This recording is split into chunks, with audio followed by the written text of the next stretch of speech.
అందరికీ నమస్కారం. ఈనాడు గేటు రాయలసీమలో ఉన్న ఈడిగల కుల ధృవీకరణ పత్రంలో ముందు వరుసలో గౌడాన్ వచ్చి బ్రాకెట్లో సబ్ క్యాస్ట్ ఈడిగా చెట్టిబజ శ్రీశైన యాత గమ్మల్ల కలేల అని మా సబ్ క్యాస్ట్ రావడం, గేటు రాయలసీమలో ఉన్న ఈడిగలందరూ ప్రభుత్వం నుండి రావాల్సిన రాయితీలు కావచ్చు, రిజర్వేషన్లు కావచ్చు కోల్పోయే ప్రమాదం ఉంది.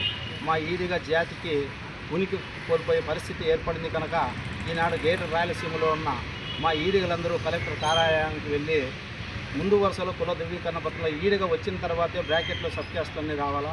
అట్లా వచ్చినప్పుడే మా ఈడిగలు ప్రత్యేకంగా గుర్తింపు వస్తుంది. జనాభా నిష్పత్తిలో కూడా మాకు కులగణన త్వరలో చేపట్టబోతున్నారు. గౌడ ఈడిగా రెండు కలిపి చేయమని సీరియల్ నెంబర్ 110లో మాకు రావడం జరిగింది. ఇంతకుముందు మేము గెజిట్ నెంబర్ 4లో ఉండేవాళ్ళము కనుక ఈడిగల గేటు రాయలసీమలో ఉండేవారిని ప్రత్యేకంగా జనాభా నిష్పత్తిలో గుర్తించి కుల ధృవీకరణ పత్రంలో కూడా ఈడిగానే ముందు వరుసలో రావాల్సిందిగా ప్రభుత్వానికి కలెక్టర్ గారికి ఇచ్చాము. కలెక్టర్ గారు కూడా ప్రభుత్వం దృష్టికి తీసుకెళ్తామని చెప్పి కలెక్టర్ గారు కూడా చేయడం జరిగింది. కాకపోతే ప్రభుత్వంలో ఈనాడు కొనసాగుతున్న ప్రభుత్వం ఎన్డీఏ కూటమిలో చంద్రబాబు నాయుడు గారికి మా గీత సకులాల తరపున అందరి తరపున ధన్యవాదాలు తెలియజేస్తున్నాం.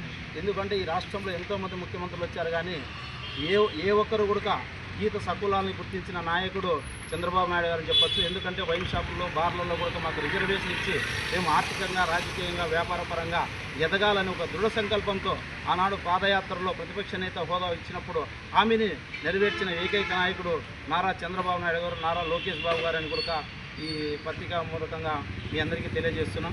కనుక చంద్రబాబు నాయుడు గారి దృష్టికి, ఈసీ మినిస్టర్ గారి దృష్టికి కూడా విషయం తీసుకెళ్ళి గేటు రాయలసీమలో ఉన్న ఈడిగలుగానే గుర్తించాలని ప్రతి ఒక్కరికి తెలియజేస్తున్నాం.